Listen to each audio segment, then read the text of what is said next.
Bismillah. Assalamualaikum warahmatullahi wabarakatuh. Innal hamdalillah nahmaduhu wa nasta'inuhu wa nastaghfiruh wa na'udzu billahi min shururi anfusina wa min sayyiati a'malina.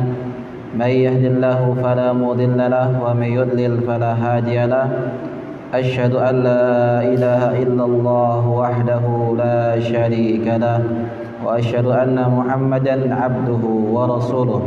يا أيها الذين آمنوا اتقوا الله حق تقاته ولا تموتن إلا وأنتم مسلمون يا أيها الناس اتقوا ربكم الذي خلقكم من نفس واحدة وخلق منها زوجها وبث منهما رجالا كثيرا ونساء واتقوا الله الذي تساءلون به والأرحم إن الله كان عليكم رقيبا يا أيها الذين آمنوا اتقوا الله وقولوا قولا سديدا يصلح لكم أعمالكم ويغفر لكم ذنوبكم ومن يطع الله ورسوله فقد فاز فوزا عظيما فإن أصدق الحديث كتاب الله وخير الهدي هدي محمد صلى الله عليه وسلم وشر الأمور محدثاتها فإن كل محدثة بدعة وكل بدعة ضلالة وكل ضلالة في النار. Akhwati fillah rahimani wa rahimakumullah. Mari senantiasa kita selalu bersyukur kepada Allah tabaraka wa taala Rabbul Izzati wal Jalalah, karena hingga detik ini, pada saat ini, sampai sekarang ini kita masih diberikan oleh Allah Subhanahu wa ta'ala berbagai macam kenikmatan, kesehatan, kesempatan, waktu luang. Maka ini merupakan nikmat yang harus kita syukuri, yang harus kita gunakan di jalan ketaatan kepada Allah Subhanahu wa ta'ala. Maka barang siapa yang bersyukur atas nikmat Allah Subhanahu wa ta'ala, pastilah dia akan ditambah nikmatnya. La in syakartum la azidannakum wa la in kafartum inna adzabi lasyadid.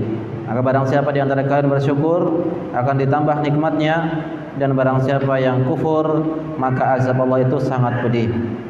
Dan yakinlah bahwasanya semua nikmat itu datangnya dari Allah Subhanahu wa taala. Wa ma bikum min ni'matin faminallah. Nikmat apa saja yang kau rasakan itu datangnya dari Allah Subhanahu wa taala. Kesehatan, kesempatan, badan yang kuat, bisa berjalan, bisa berbicara, adalah kenikmatan dari Allah Subhanahu wa taala, dan semua itu adalah datangnya dari Allah Rabbul Alamin. Maka mari kita gunakan kesempatan ini duduk di majelis ilmu guna untuk mempelajari agama kita, dan semoga duduknya kita di sini, majelis ini merupakan majelis yang diberkahi oleh Allah tabaraka wa taala Rabbul Izzati wal Jalalah. Akhwati fillah rahimani wa rahimakumullah, yakinlah bahwasanya setiap yang datang ke majelis ilmu, setiap orang yang hendak mempelajari agamanya, merupakan tanda kebaikan dari Allah Subhanahu wa taala. Karena dalam sebuah hadis yang sahih, Nabi yang mulia sallallahu alaihi wasallam bersabda, "Man yuridillahu bihi khairan yufaqihu fid din." Barang siapa yang dikehendaki oleh Allah Subhanahu wa taala agamanya, pastilah dia akan dipahamkan masalah agama. Barang siapa yang dikehendaki oleh Allah dalam dirinya kebaikan, Allah akan pahamkan baginya urusan agama. Allah akan pahamkan baginya tentang halal dan haram. Dia akan mengetahui mana itu perbuatan syirik, mana itu tauhid. Dia akan mengetahui mana bid'ah, mana itu sunnah. Dia akan mengetahui mana ketaatan dan mana maksiat.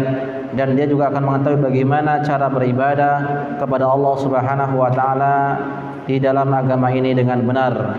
Maka tidak akan mungkin seorang itu bisa menjalankan kehidupannya dengan baik, berkeluarga dengan baik, bermuamalah dengan baik, tanpa dia didasari dengan ilmu. Maka ilmu merupakan pondasi pertama, pondasi dalam mengarungi kehidupan berumah tangga, bersosial, bermasyarakat. Bila mana seorang itu didasari dengan ilmu, maka semua itu merupakan sumber daripada kebahagiaan, keselamatan baik di dunia maupun keselamatan di akhirat. Akhwati fillah rahimani wa rahimakumullah, kita insyaallah akan melanjutkan pembahasan hadis Arba'in An-Nawawi yang sebelumnya pernah terhenti libur yang sangat panjang. Hari ini kita mulai perdana, insyaallah kita akan rutinkan di pekan yang ketiga, Ahad pekan yang ketiga biidznillah taala, dan kita akan melanjutkan pada siang hari ini, yaitu hadis as-sadis asyar, hadis yang ke-16, hadis Arba'in yang ke-16. Qala al-mu'allif rahimallahu ta'ala, penulis buku ini mengatakan Abu Zakaria Yahya bin Syaraf An-Nawawi, ya, namanya Abu Zakaria Yahya bin Syaraf An-Nawawi, mengatakan al-hadisus sadis, menurut dalam kitabnya hadis yang ke-16, an Abi Hurairah radhiyallahu anhu, hadis dari Abu Hurairah, semoga Allah meridhoinya, anna rajulan qala lin nabi sallallahu alaihi wasallam ausini, ada seseorang lelaki yang berkata kepada Nabi sallallahu alaihi wasallam, wahai Nabi, wahai Rasul, berikanlah wasiatmu kepadaku, atau nasihatilah aku, wasiatilah aku. Qala, maka Rasulullah bersabda, la taghdab, jangan engkau marah. Faraddada miraran, diulang kembali Rasulullah, la taghdab, la taghdab, jangan engkau marah, jangan engkau marah, jangan engkau marah. Hadis yang sahih diriwayatkan oleh Al-Imam Al-Bukhari. Al-Imam Bukhari menuliskan dalam kitabnya Kitabul Adab, bab al-hadar minal ghadab, ya. Al-Imam Al-Bukhari nama aslinya adalah Abu Abdullah Muhammad bin Ismail bin Ibrahim bin Bardizbah Al-Bukhari. Kita ingin mengetahui tentang perawi hadis ini, yaitu dari salah seorang sahabat Nabi yang bernama Abu Hurairah. Abu Hurairah nama aslinya adalah Abdurrahman ibnu Sakhr Ad-Dawsi, ya, Abdurrahman ibnu Sakhr Ad-Dawsi. Lalu kenapa terkenalnya dengan Hurairah? Hurairah, ya, berasal dari kata hirrah. Hirrah artinya kucing. Kalau Hurairah artinya kucing kecil. Kenapa disebut dengan Hurairah padahal nama aslinya adalah Abdurrahman? Karena Abdurrahman ibnu Sakhr ini dahulunya sering bersama dengan kucing kecil, sehingga disebut dengan bapaknya kucing kecil, ya, Hurairah. Ini Hurairah tasghir namanya, dalam bahasa Arab namanya ismun tasghir, kecil, yang bermakna kecil, seperti Fadl berarti tasghirnya Fudail, Hirrah Hurairah, Hasan Husain, ya, apalagi Abdullah Ubaidillah, ya, dan seterusnya. Ini namanya tasghir dalam bahasa Arab. Dan Abu Hurairah merupakan salah satu sahabat yang paling terbanyak dalam meriwayatkan hadis. Di antara sekian banyak para sahabat, beliaulah yang paling terbanyak dalam meriwayatkan hadis-hadis dari Rasulullah SAW. Dan di antara keutamaan beliau, beliau merupakan orang yang paling wara'. Wara' artinya hati-hati, ya, wara' itu hati-hati sekali. Dan beliau sangat hati-hati dalam berfatwa, berpendapat, mengeluarkan pendapat, mengambil kesimpulan atau pendapat dalam sebuah masalah. Pernah suatu hari beliau didatangi oleh salah seorang dan bertanya, meminta fatwa. Kemudian diberi fatwa oleh Abu Hurairah. Nah, ternyata beliau itu keliru, dalam berfatwanya keliru, sehingga beliau sangat takut sekali. Karena nanti fatwanya akan dipakai oleh orang banyak, akan ditanya. akan diamalkan, sehingga beliau takut. Saking takutnya beliau pergi ke pasar lalu berteriak memberitahu kepada orang-orang di pasar, sesungguhnya aku tadi telah memberikan fatwa kepada fulan tentang ini dan itu, maka sesungguhnya fatwa itu adalah tidak benar. Nah, ini hati-hatinya beliau ya. Tidak asbun, tidak asal bunyi, tidak askom, tidak asal komentar. Terlebih lagi di media sosial saat ini betapa banyak orang-orang yang berkomentar tanpa ilmu, ya, seolah-olah dia itu adalah ulama besar, padahal bahasa Arab pun tidak mengetahuinya, ya. Jadi kata beliau, anna rajulan, bahwa ada seorang laki-laki bertanya kepada Nabi atau berkata kepada Rasulullah sallallahu alaihi wasallam, ya. Kata beliau, ausini, wahai Rasul, wahai Nabi, wasiatkanlah kepadaku atau berikan wasiat kepadaku. Di sini kata pensyarah kitab ini, Syekh Shalih Al-Utsaimin rahimallahu taala rahmatan wasi'ah, beliau mengatakan lam yubayyin hadar rajul.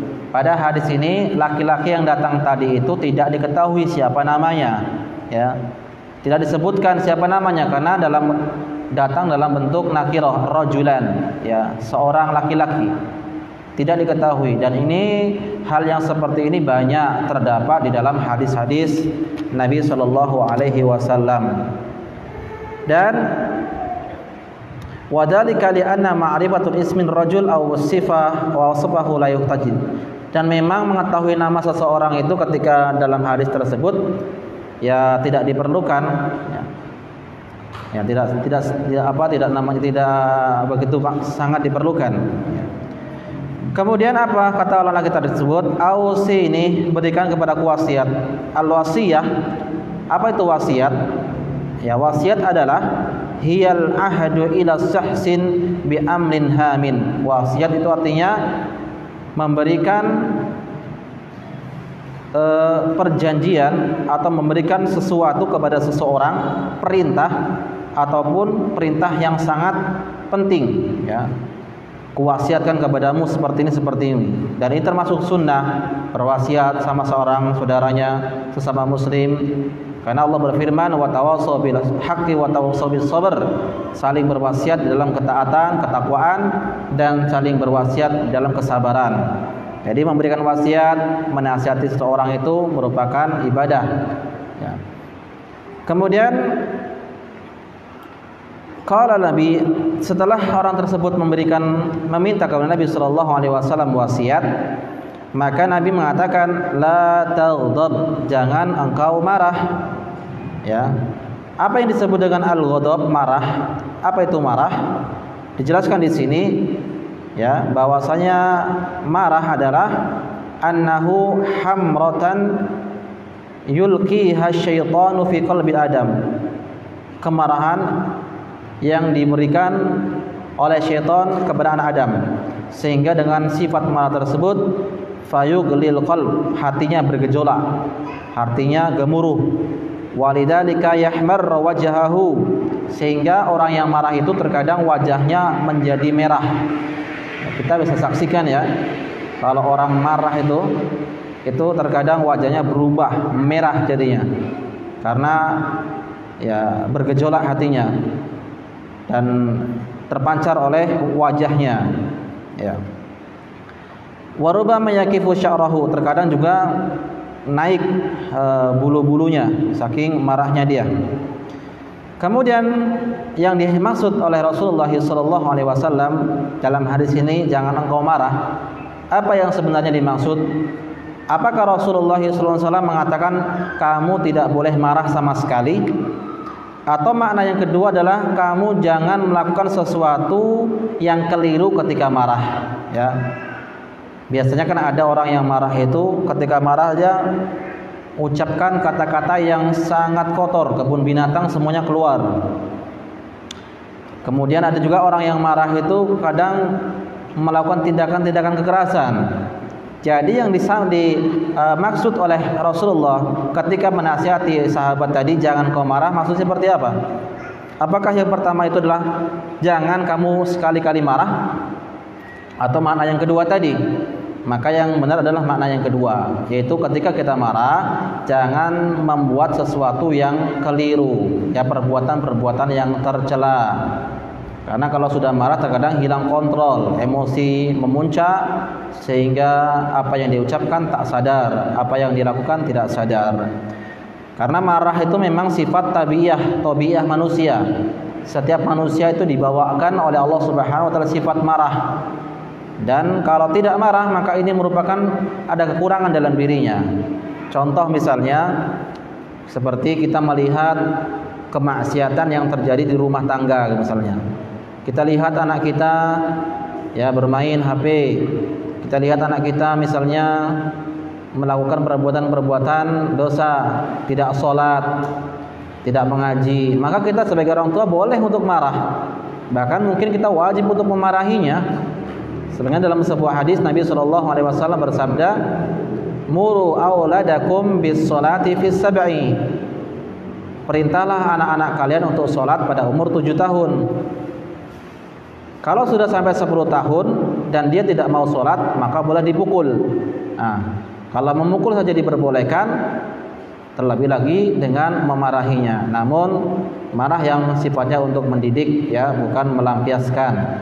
Tapi marah yang sifatnya untuk mendidik. Dan ini termasuk fitrah.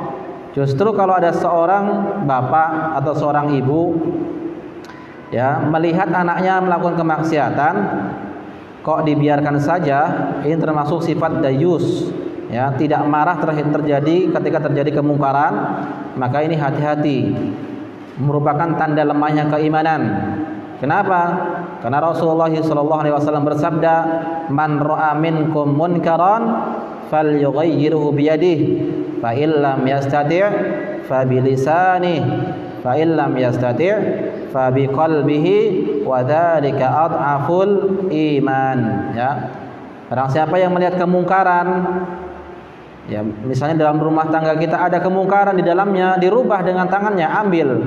Anak main HP terus, ambil, jangan dibiarkan saja. Ambil, meskipun dia nangis, tidak masalah. Daripada rusak, ya, otaknya rusak, pikirannya rusak, ambil. Kalau nggak sanggup, dengan lisan nasihat yang bagus, nasihati. Kalau nggak sanggup, ya dengan hati. Dan itulah selama-lamanya iman. Jadi yang dimaksud oleh Rasulullah SAW di sini, jangan engkau marah, artinya jangan engkau membuat sesuatu yang keliru ketika marah. Itu dia. Bukan berarti kita tidak boleh marah.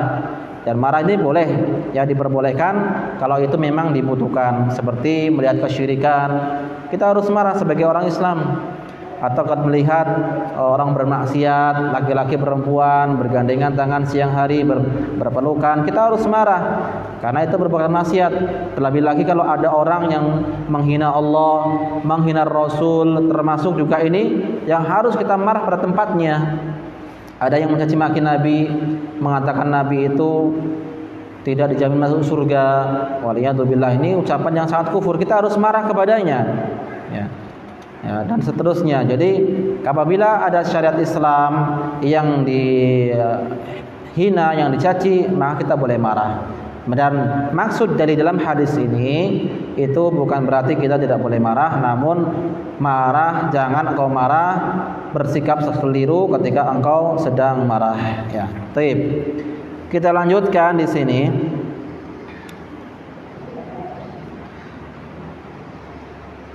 Faradda ar-rajulul miraran ay qala ausini. Lalu orang tersebut minta lagi nasihat. Ya Rasulullah, nasihat aku. Maka Rasul pun mengatakan, la taghdab, jangan kau marah. Meminta lagi, jangan kau marah, dan seterusnya. Ya. Baiklah, akhwati fillah rahimani wa rahimakumullah, kita ingin langsung memasuki faidah dari hadis yang kita baca ini, yaitu jangan kau marah. Faidah yang pertama adalah hirsus sahabah radhiyallahu anhum ala ma yanfa'u. Semangatnya para sahabat dalam mencari sesuatu yang bermanfaat untuk dirinya. Dari mana kita tahu bahwasanya para sahabat semangat dalam mencari sesuatu, mencari ilmu? Dari perkataan sahabat tadi, yaitu apa? Ya Rasulullah, ausini, wahai Rasul, berikan wasiat kepadaku, nasihati aku. Ya. Ini menunjukkan para sahabat itu adalah orang-orang yang paling antusias dalam mencari ilmu agama. Ya, seperti juga Abdullah bin Abbas radhiyallahu anhu, ya radhiyallahu taala anhuma, beliau juga orang yang paling semangat. Meskipun beliau itu umurnya kecil, Nabi SAW itu sudah tua, hendak meninggal dunia, beliau itu masih kecil, masih anak-anak. Makanya dalam hadis sering dibawa oleh Rasul, dinaikkan kuda, dinaikkan himar, dinaikkan keledai, lalu menasihati, ya gulam, ihfadillah, wahai anak kecil, jagalah Allah. Ya, niscaya Allah akan menjagamu. Ihfadillah yahfadka. Idza sa'alta fas'alillah wa idza ista'anta fasta'in billah. Kalau engkau meminta, minta kepada Allah. Kalau engkau itu minta pertolongan kepada Allah. Ini banyak sekali juga hadis-hadis yang dibawakan oleh Abdullah bin Abbas, dan beliau merupakan orang yang paling paham dengan tafsir Quran, karena memang langsung didoakan oleh Nabi SAW sebagian dalam sebuah doanya, Allahumma faqihu fid din wa 'allimhu ta'wil. Wahai Allah, pahamkan kepada anak ini agama dan pahamkan juga tentang tafsir Quran. Jadi para sahabat secara umum mereka adalah manusia-manusia yang terbaik, yang paling antusias dalam mencari ilmu. Ya. Makanya di dalam hadis-hadis Nabi SAW kita dapat mengetahui bagaimana para sahabat dahulu berjalan, ya, dari satu tempat ke tempat lain mencari ilmu. Bahkan perjalanan tersebut bukan satu hari, 2 hari, 3 hari, bahkan sampai 1 bulan. Perjalanan 1 bulan hanya untuk mencari satu ilmu, satu hadis saja, bertanya satu hadis saja. Dan ini diceritakan dalam kitab-kitab para ulama. Begitu antusias mereka. Bukan hanya sahabat yang laki-laki, para wanita juga demikian. Mereka juga banyak bertanya. Contohnya adalah siapa? Ya, istri Nabi SAW, Aisyah radhiyallahu anha, beliau termasuk banyak yang meriwayatkan hadis dari Nabi SAW. Dan memang belajar ilmu agama merupakan perkara yang sangat mulia, yang sangat penting, terlebih lagi di zaman fitnah seperti ini. Dan belajar ilmu agama itu adalah merupakan kunci keselamatan. Oleh karena itu, menuntut ilmu merupakan bagian daripada jihad. Jihad melawan hawa nafsu adalah dengan cara kita belajar ilmu agama. Sebagaimana perkataan daripada seorang sahabat yang bernama Abu Darda radhiyallahu ta'ala anhu yang mengatakan, "Man za'ama anna huduwa ilal ilmi falaysa bijihadin faqad naqasa aqluhu wa ra'yuhu." Barang siapa yang menganggap bahwa pergi belajar menuntut ilmu itu bukan jihad, maka dia sungguh telah kurang akal dan pikirannya. Ya, jadi jihad itu bukan hanya pegang parang, pegang senapan, pegang panah, ya, pegang tombak, bukan. Tapi jihad itu banyak macamnya, diantaranya adalah dengan kita belajar ilmu agama merupakan jihad. Melawan hawa nafsu merupakan jihad. Ya, sebagian Nabi mengatakan afdal jihadi an yujahidar rajulu nafsahu hawahu. Sebaik-baik jihad, seutama-utama jihad adalah seorang itu memerangi hawa nafsunya.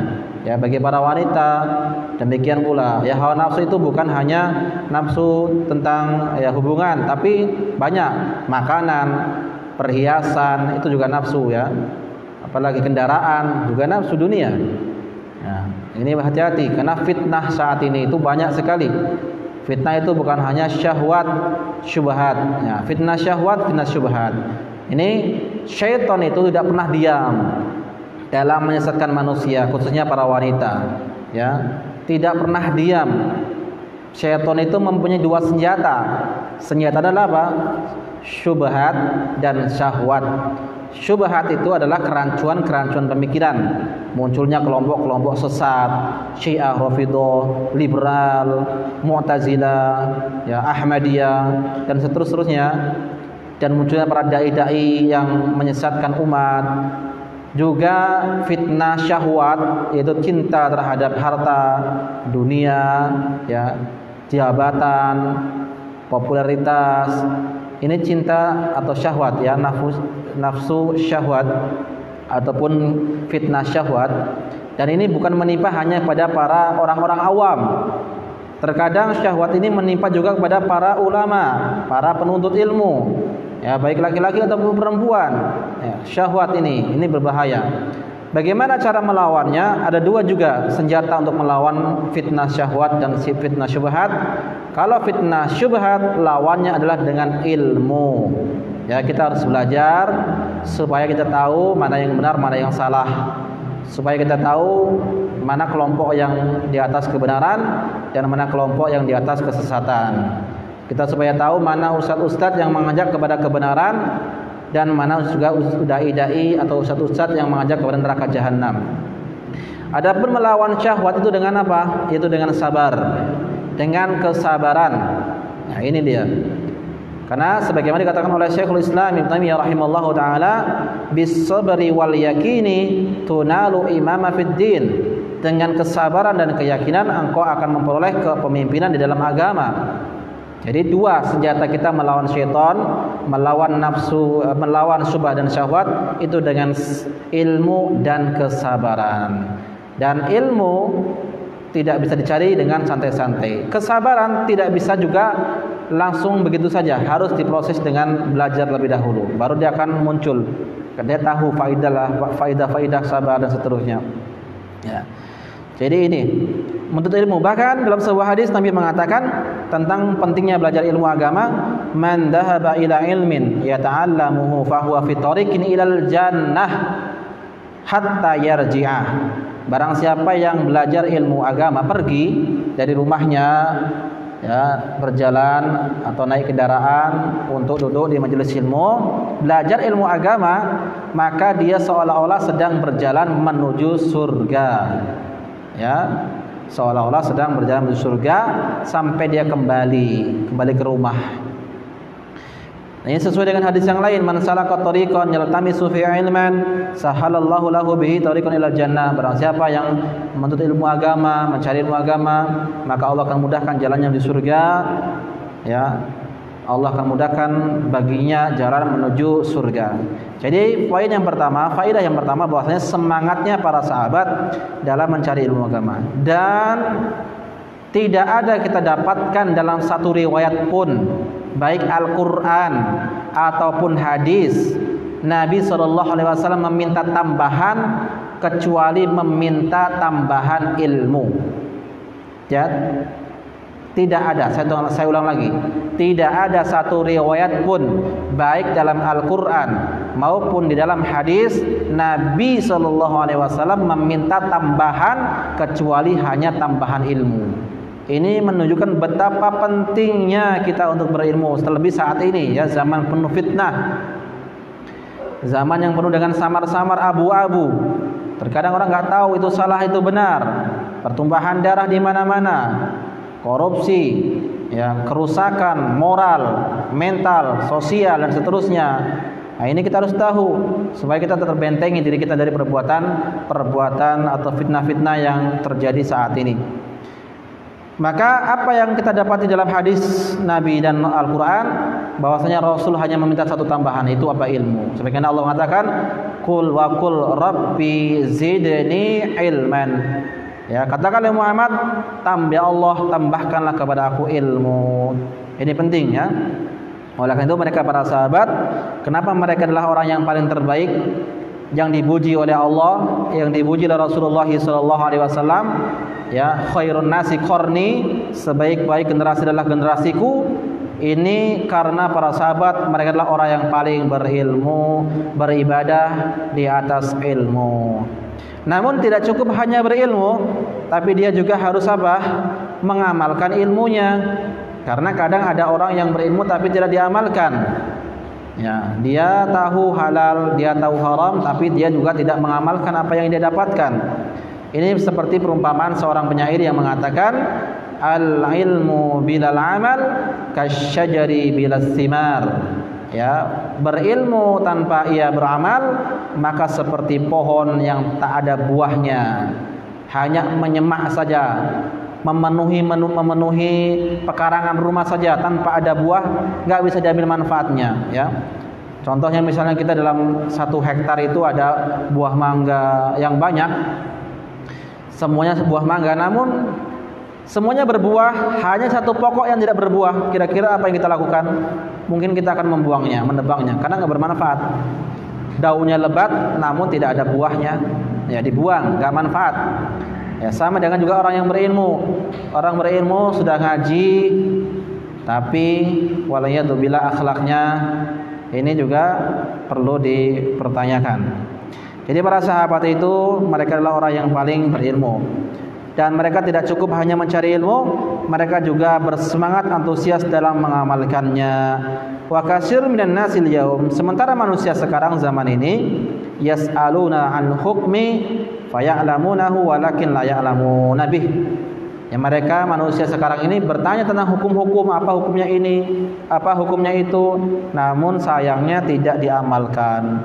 Berbeda dengan para sahabat, ketika mereka bertanya masalah obat, dia akan mempelajari dan akan mengamalkannya. Ini faidah yang pertama, semangat para sahabat.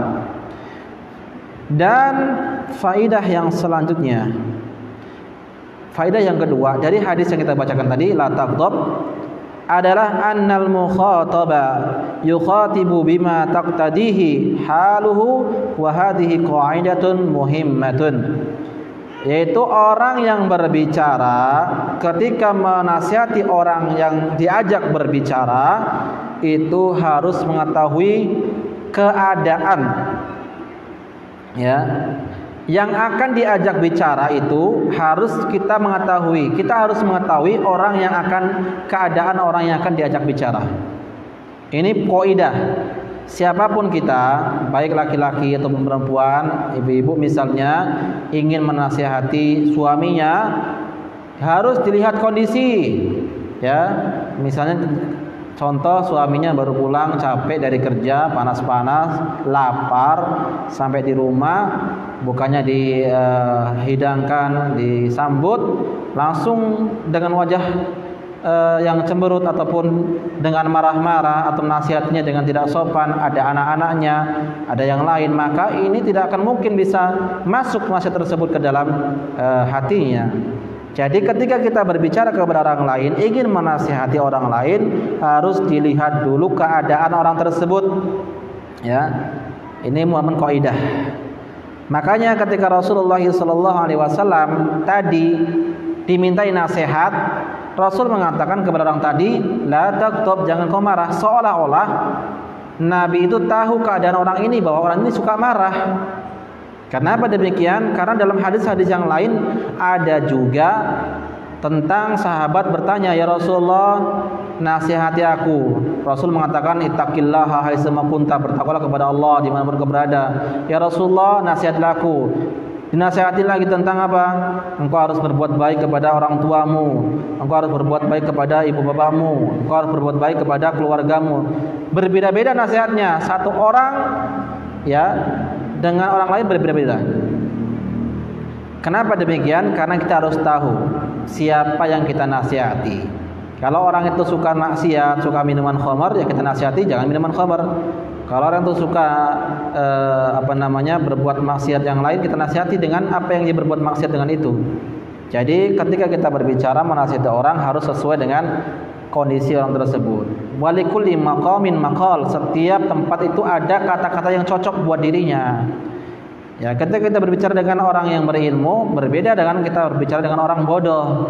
Orang awam yang nggak tahu ngaji itu jangan dimarahi, tapi diajari. Tapi kalau orang yang berilmu, dia sudah setiap hari ngaji sama kita misalnya, kok berbuat maksiat, wah ini wajib dimarahi.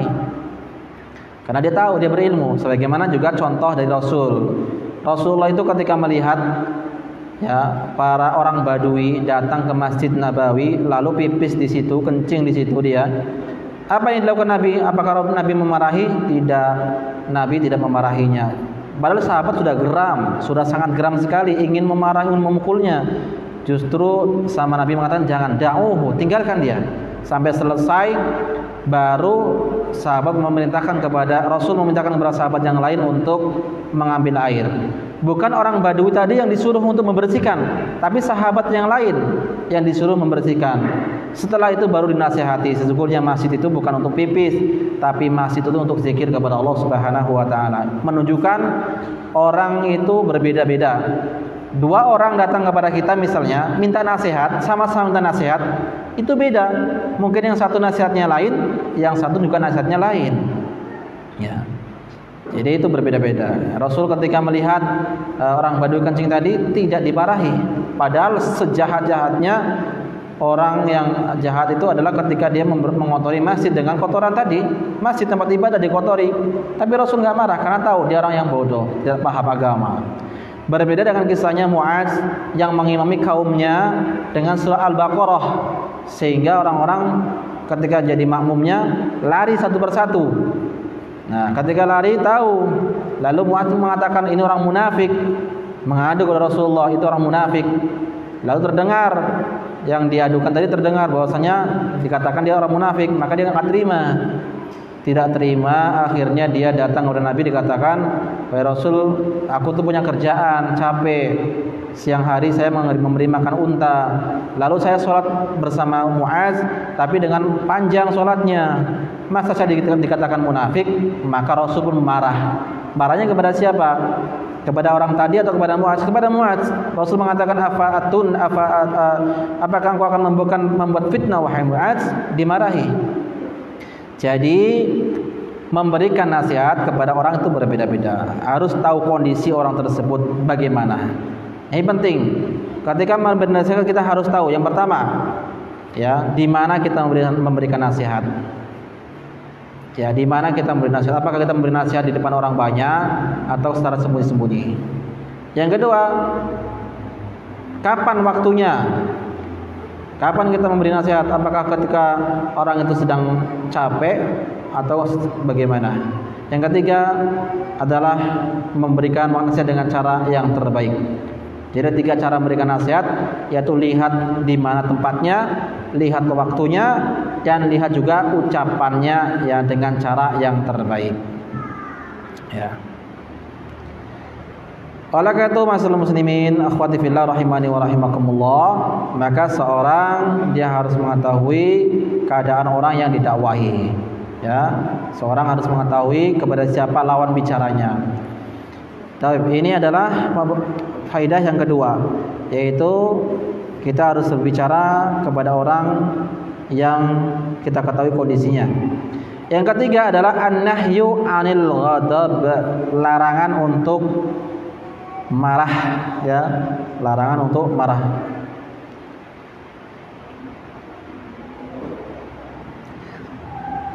Diambil dari hadis Nabi tadi, la taghdab, jangan engkau marah. Kenapa? Li'annal ghadaba yahsulu fihi mafasidan 'azimah. Karena orang yang marah itu biasanya menimbulkan mafsadat, kerusakan yang lebih besar. Fakam min insanin ghadiba fatallaqa faja'a yas'al. Betapa banyak orang-orang itu marah, lalu dengan kemarahannya dia menceraikan istrinya.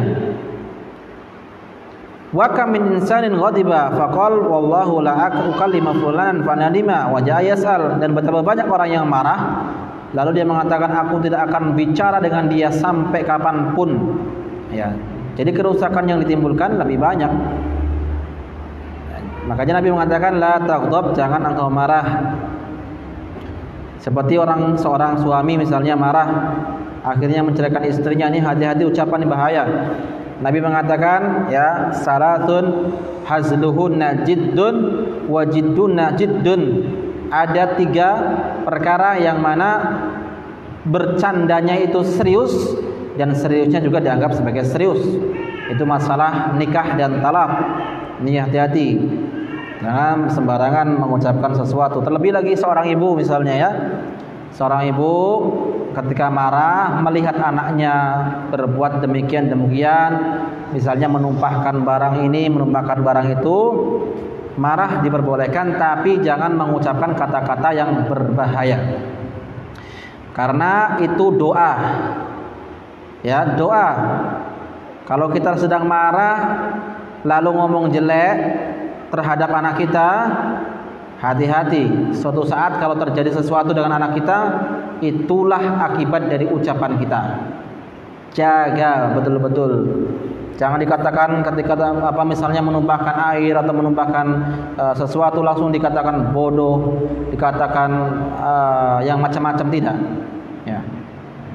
Tapi kita nasihatin, meskipun dengan marah, nasihatin. Tapi jangan sampai kita ucapkan kata-kata yang jelek. Ya, itu doa. Karena doanya orang tua itu makbul, ya, terkabul. Ucapan ini terkabul. Terlebih terhadap anak. Jangan kita mengucapkan sesuatu yang nanti kita menyesal. Oleh karena itu Rasulullah SAW pernah menasihati para sahabatnya, fala tatakallam bikalamin ta'tadiru minhu ghadan. Jangan engkau mengucapkan suatu ucapan yang engkau nanti menyesal. Ya, nyesal gara-gara ucapan. Ya, memarahin anaknya sambil caci maki, nyesal nanti. Ya, gara ucapan tersebut. Jadi, iya. Fa in qala, kalau ada yang mengatakan idza wajada sababul ghadab wa ghadibal insan famada yasna. Kalau ada sesuatu yang membuat kita marah, lalu kita bisa marah, naik tensi kita, bagaimana caranya supaya kita itu melawan hal tersebut? Bagaimana caranya merendam marah tersebut?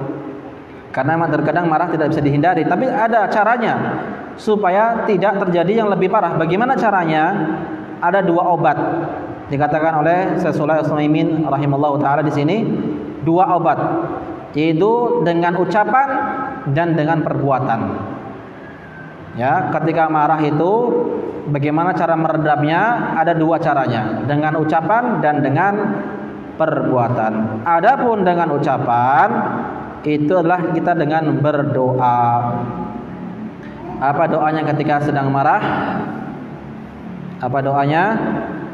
Ya, di sini disebutkan idza ahassa bil ghadabi falyaqul a'udzu billahi minasy syaithanir rajim.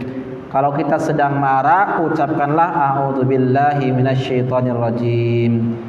Ya, li'anna an-nabiy sallallahu alaihi wasallam ra'a rajulan qad ghadiba ghadban syadidan. Suatu hari Nabi pernah melihat seorang laki-laki yang sedang marah dengan marah yang sangat marah sekali, memerah wajahnya, ya, sudah puncaknya kemarahan. Faqala, lalu Nabi menasihatinya, inni a'lamu kalimatan law qalaha la dhahaba anhu ma yajid. Sesungguhnya aku mengetahui suatu kalimat, jika engkau mengucapkannya akan hilang kemarahanmu itu. Ya, lalu Nabi mengatakan, lau qala a'udzu billahi minasy syaithanir rajim. Seandainya engkau ucapkan a'udzu billahi minasy syaithanir rajim, aku berlindung kepada Allah dari godaan syaitan yang terkutuk. Karena marah itu dari syaitan, maka kita berlindung kepada Allah itu dari gangguan syaitan yang terkutuk. Ini secara lafaz atau ucapan. Jadi siapapun di antara kita yang sedang marah, coba sekali-kali praktekkan a'udzubillahi minasyaitonir rajim. Hilang insyaallah. Bagaimana kalau tidak hilang? Cara yang kedua, dengan perbuatan, ya, dengan perbuatan. Bagaimana perbuatan tersebut? Ya, caranya ada, yang pertama adalah dengan cara kita diam. Kalau kita sedang marah, kita diam saja.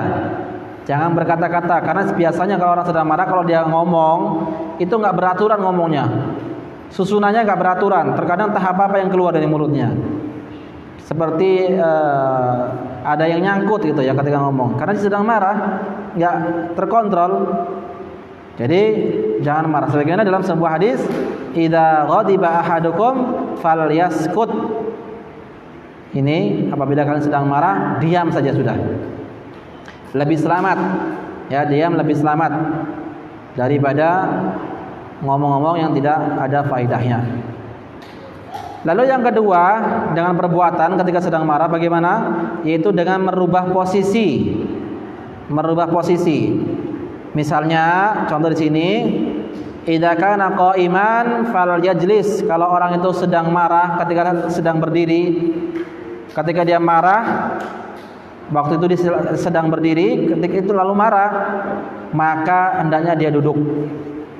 Kalau dia sedang marah lagi berdiri, duduk. Wa idza kana jalisan falyattaji. Kalau lagi duduk masih marah juga, maka dia berbaring, ya. Karena kalau orang lagi berbaring itu nggak bisa ngapa-ngapain. Ya, berbeda dengan orang yang berdiri tadi. Kalau dia orang berdiri itu mungkin siap-siap tangannya itu sudah menggenggam, pengen mukul, pengen apa ya, pengen ngambil piring atau pengen ngambil apa untuk melemparkan sesuatu. Itu kalau lagi berdiri. Tapi kalau dia duduk, dia akan semakin hilang marahnya, merendah ke bawah. Kalau orang duduk kan biasanya geraknya lebih sempit, tidak bisa apa-apa juga. Kalau duduk pun masih marah, dia juga dianjurkan untuk berbaring, tidur. Jadi ini misalnya kalau marah ya, tidur aja sudah. Jangan diladeni. Kenapa dikatakan oleh Syekh Shalih Al-Utsaimin? Li'anna taghayyara haluhu zahir yujibu taghayyur halil batin.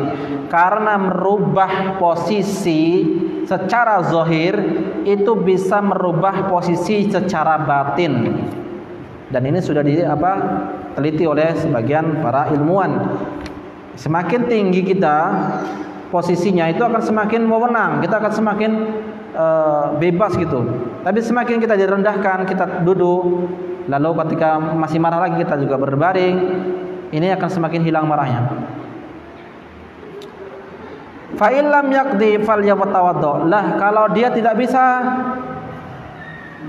ketika marah berdiri, enggak, terus belum hilang dia duduk, belum hilang dia berbaring, bagaimana langkah selanjutnya? Falyatawaddo.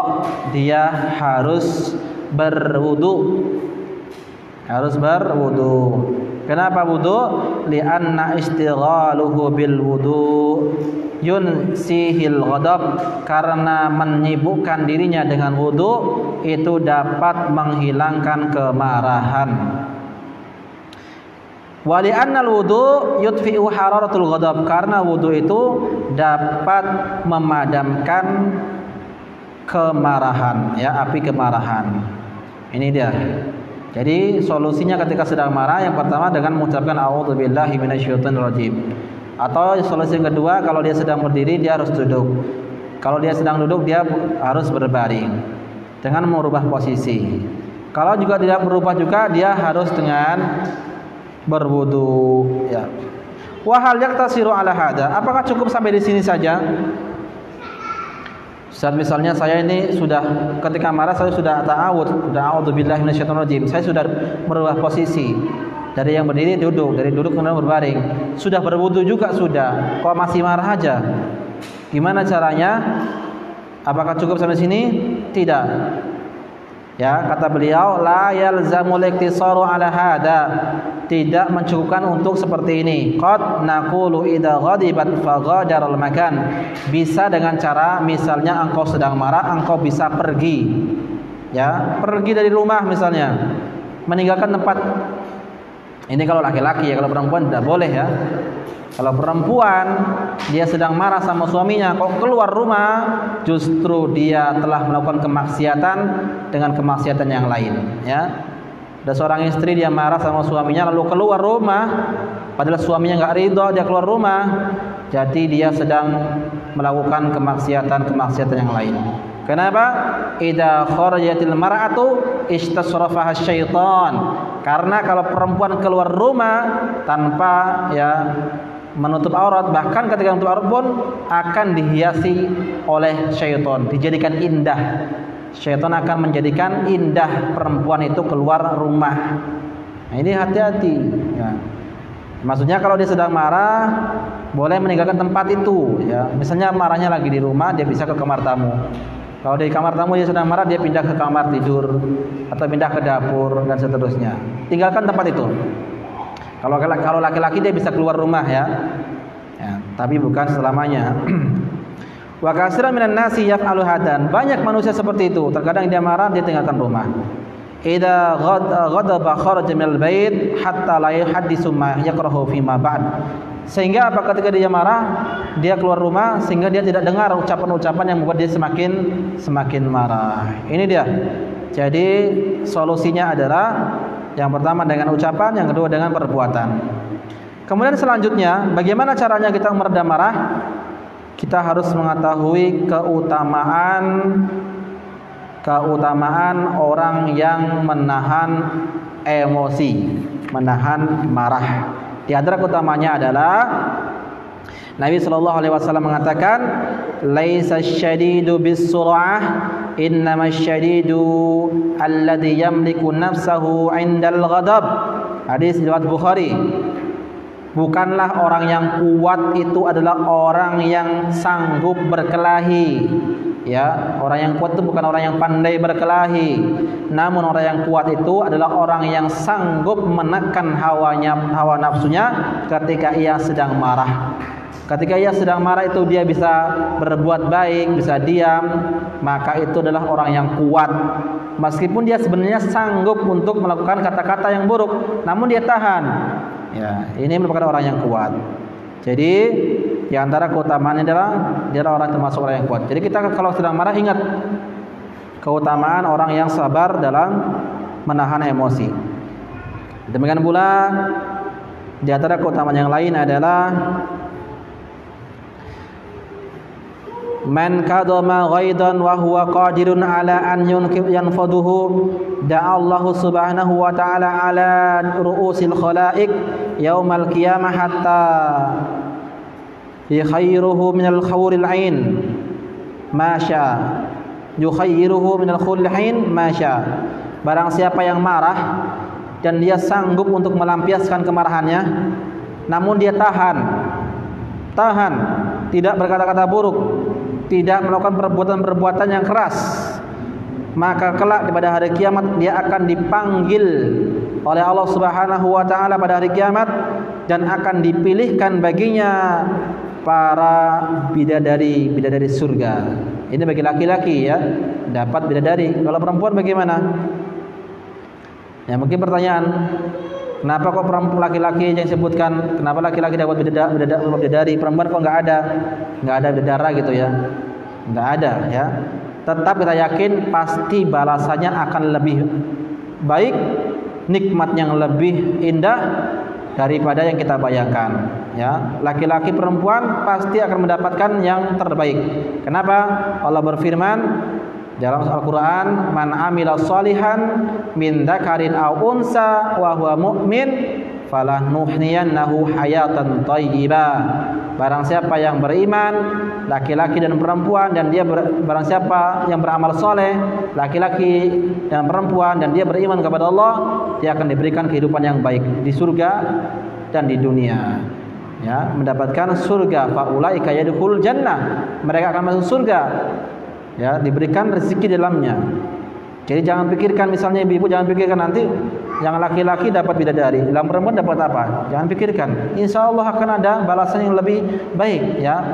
Dan kenikmatan surga itu sebagian dalam sebuah hadis, ma ra'at ainun, ya, tidak pernah dilihat oleh mata, wala udunun sami'at wala khatara ala qalbi bashar. Surga yang tidak pernah dilihat oleh mata, keindahannya tidak pernah terdengar oleh telinga, dan tidak pernah terbetik dalam sebuah hati. Saking nikmatnya ya, saking nikmatnya masuk surga. Semoga Allah Subhanahu wa taala mengumpulkan kita semua di dalam surga Allah. Amin. Ya. Jadi seperti itu ya. Kalau kita marah ada beberapa yang harus kita lakukan.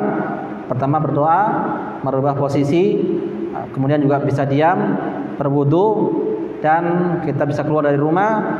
Bisa juga kita melihat kembali keutamaan orang yang sanggup menahan emosinya atau sanggup menahan amarahnya. Intinya ketika dia sedang marah, dia harus menguasai dirinya ya. Jangan sekali-kali ketika marah mengucapkan omongan yang kasar atau yang membuat orang lain itu nanti celaka atau membuat diri kita menyesal. Ya, itu saja. Kemudian faedah yang terakhir, kata penulis buku ini atau pensyarah buku ini, An-Dinal Islamiyya yanha an masawil akhlak, bahwasanya agama Islam melarang pemeluknya untuk berakhlak buruk. Liqauli sallallahu alaihi wasallam, la taghdab, jangan engkau marah. wa nahyi an musawil akhlaq yastalzimul amru bi muhasinil akhlaq. Maka larangan mengerjakan perbuatan yang buruk itu memerintahkan, mewajibkan kepada kita untuk berakhlak yang baik. Fa'awwada nafsaka tahammula wa adabul ghadab. Maka biasakanlah dirimu untuk menahan emosi, ya. Faqad kana al-a'rabi yajidu rada'an Nabi sallallahu alaihi wasallam hatta yu'sar fi raqabatihi summa yaltafit ilaihi wa yadhhak. Pernah suatu hari Nabi itu ditarik selendangnya, rida, jubah, bukan jubah, sorban, ditarik oleh seorang Arab. Ini kalau kita ditarik ya, mungkin kita sudah marah. Tapi apa yang terjadi Rasulullah? Rasul mengatakan, Rasul malah berbalik arah kepadanya seraya tertawa, bukan palah dia marah, ya. Ma'ana hada law fa'ala ahadun bi akhirin fa'aqallu syai'in an yakdhuba alaihi. Padahal kalau kita seperti itu sudah mungkin kita sudah marah. An yakdhuba alaihi, sudah marah. Fa'alaika bil hilmi ma amkanaka. Maka engkau berusaha untuk menjadi orang yang lembut sebisamu, ya. Dzalika hatta yastariha qalbak, sampai hatimu terasa tenang, tidak bergemuruh, ya, tidak banyak pikiran dan seterusnya. Wa tabta'id al amrad tari'ah min al ghadabil kasukari, dan engkau akan terhindar dari berbagai macam penyakit. Ya, biasanya kalau orang suka marah itu nanti banyak penyakitnya, tensi lah, apalah, segala macam lah, ya, dan seterusnya. Ini dia. Jadi agama Islam memerintahkan kepada seorang itu untuk berakhlak yang mulia. Dan Rasulullah SAW diutus oleh Allah Subhanahu Wa Taala adalah salah satunya untuk menyempurnakan akhlak manusia. Innama bu'istu liutammima makarimil akhlak. Sesungguhnya aku diutus oleh Allah Subhanahu wa taala untuk menyeru atau menyempurnakan akhlak-akhlak yang mulia. Jadi ini pelajaran kita pada hadis yang ke-16 adalah jangan engkau marah, artinya jangan engkau melakukan sesuatu, ya, sikap-sikap yang keliru ketika sedang marah. Tip. Sampai di sini mungkin bila ada yang ditanyakan bisa ditulis, ya, tulis pertanyaannya. Kalau ada yang tanyakan silakan ditulis pertanyaannya.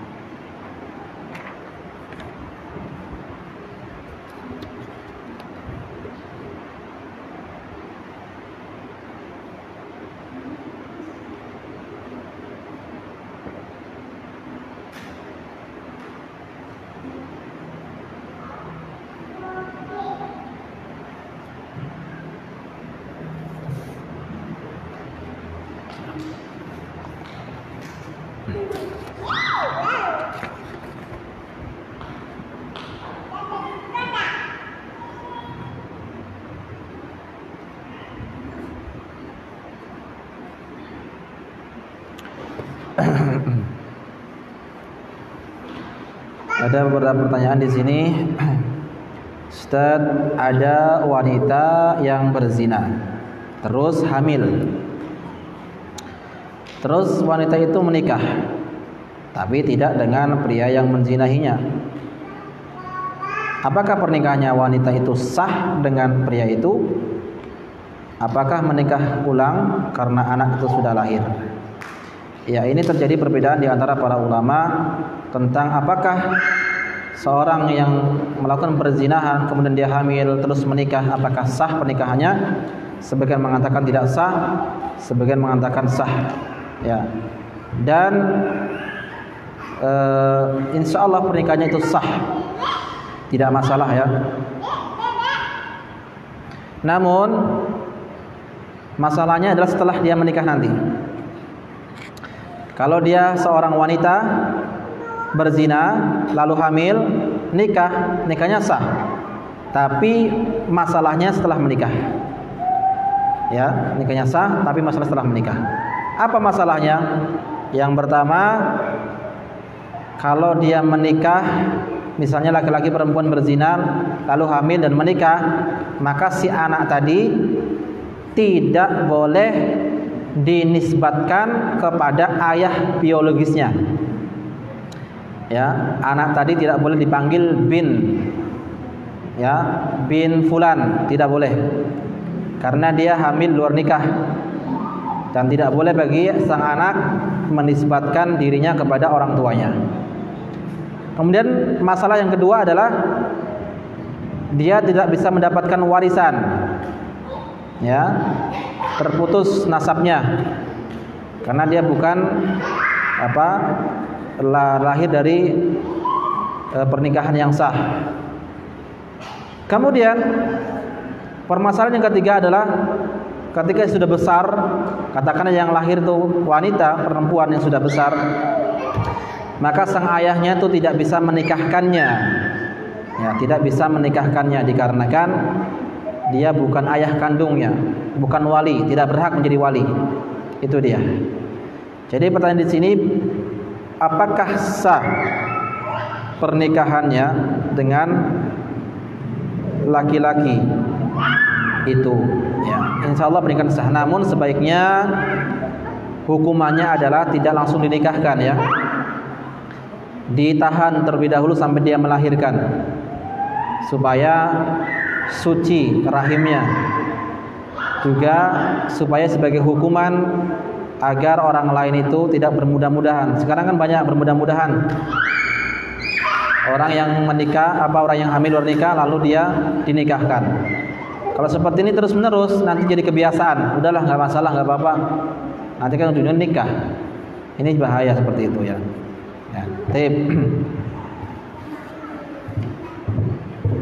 Jadi tidak perlu menikah ulang bila sedang menikah dengan laki-laki yang menghamilinya atau yang lain yang bukan menghamilinya. Kemudian pertanyaan kedua, apakah diamnya kita terhadap keluarga yang melakukan dosa, kita mendapatkan dosa itu juga karena tidak mampunya kita dalam menasihati? Iya. Allah Subhanahu wa taala berfirman dalam Al-Qur'an, ya, bahwasanya seorang itu tidak memikul dosa orang lain. Jadi perbuatan dosa yang dikerjakan oleh saudara kita itu tidak bisa menyebabkan kita juga melakukan dosa. Namun bagi sang keluarga, misalnya sang bapak atau sang ibu, itu akan dimintai pertanggungjawaban terhadap kemungkaran yang dikerjakan oleh anaknya. Ya. Meskipun dia tidak mendapatkan dosanya, namun dia nanti akan mendapatkan pertanggungjawaban di hadapan Allah Subhanahu wa taala. Ya, Rasulullah SAW bersabda, "Kullukum ra'in wa kullukum mas'ulun an ra'iyatihi." Setiap kalian adalah pemimpin dan pemimpin itu akan dimintai pertanggungjawaban. Seorang ayah pemimpin bagi istri-istrinya, keluarganya, dan seorang ibu pemimpin bagi anak-anaknya. Makanya ibu itu disebut apa? Rabbul Bait. Ya, Rabbul Bait itu apa? Pemilik rumah, mengatur rumah. Jadi yang mengatur rumah, mendesain rumah, posisinya di mana, anak-anak, ngajarin anak-anak, itu adalah tugas seorang ibu.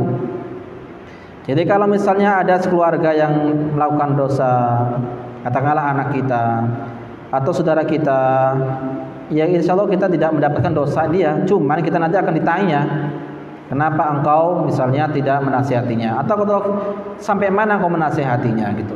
Dan insya Allah kalau kita sudah menasihatinya, nasihati terus menerus, kok tidak berubah juga, maka la yukallifullahu nafsan illa usaha. Allah tidak membebani, ya, sesuatu yang di luar kesanggupannya. Contoh misalnya dalam kehidupan berkeluarga, kita punya saudara kita tuh masih berbuat maksiat, masih melakukan praktek-praktek yang menyimpang. Kita sudah nasihati tapi tidak berubah, ya sudah. Karena apa? Hidayah di tangan Allah Subhanahu wa taala. Ya, dia tidak berdosa, cuman dia nanti akan dimintai pertanggungjawaban. Itu saja. Jadi kalau dimintai pertanggungjawaban harus siapkan jawabannya dari sekarang. Siapkan jawabannya dari sekarang, ya. Gimana akan bisa menjawab pertanyaan nanti? Karena seorang itu tidak bisa memikul dosa orang lain, ya. Wala taziru waziratan wizra ukhra. Seorang itu tidak akan memikul dosa orang lain. Apa yang dikerjakan orang lain itu yang didapat. Namun dia akan dimintai pertanggungjawaban atas perbuatan yang dilakukan oleh saudaranya tadi. Karena dia bertanggung jawab, ya, paling tidak dia nasihati dan seterusnya. Baik. Tidak ada lagi yang bertanya. Bila tidak ada, kita cukupkan sampai di sini. Semoga pertemuan ini pertemuan yang bermanfaat, diberkahi Allah Subhanahu wa taala. Insyaallah kita lanjutkan pada pertemuan selanjutnya pada hadis yang ke-17, al-haditsus sabi asyar. Ya, hadis yang ke-17 ini kita lanjutkan pada Ahad yang ketiga di bulan depan, bulan Januari biidznillah taala. Tetap dengan doa majelis, subhanakallahumma wa bihamdika asyhadu an la ilaha illa anta astaghfiruka wa atubu ilaik. Assalamualaikum warahmatullahi wabarakatuh.